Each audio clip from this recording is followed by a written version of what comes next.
Open ಆಗುತ್ತೆ ಮತ್ತೆ close ಆಗುತ್ತೆ. ದೊಡ್ಡ ಹಡಕ್ ಬಂದಾಗ ಮಾತ್ರ ಅದು ಓಪನ್ ಆಗಿ ಕ್ಲೋಸ್ ಆಗುತ್ತೆ. ಈಗ ಹಡಕ್ ಬರ್ತಾ ಇದೆ, ನಿಮ್ಗೆ ಕಾಣಿಸ್ತಾ ಇದೆ ಅಲ್ಲ ವಿಡಿಯೋ. ಇದೇ ರೀತಿ ದೊಡ್ಡ ಪ್ರಮಾಣದಾಗ ಹಡಕ್ ಬಂದರೆ ಇದು ಮತ್ತೆ ಓಪನ್ ಆಗುತ್ತೆ ಮತ್ತೆ ಕ್ಲೋಸ್ ಆಗುತ್ತೆ. ವಿಶೇಷ ನೋಡಿ, ಎಲ್ಲಿ ನೋಡಿ ನೋಡಿ ಕಾಣಿಸುತ್ತೆ ನೋಡಿ.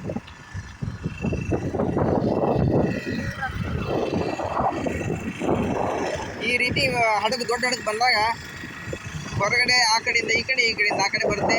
ದಯವಿಟ್ಟು ಇದನ್ನ ನೋಡೋದು ಮರಿಬೇಡಿ. ಎಲ್ಲರೂ ನೋಡಿ. ಬಂಬಂ ಬ್ರಿಡ್ಜ್, ರಾಮೇಶ್ವರಂ.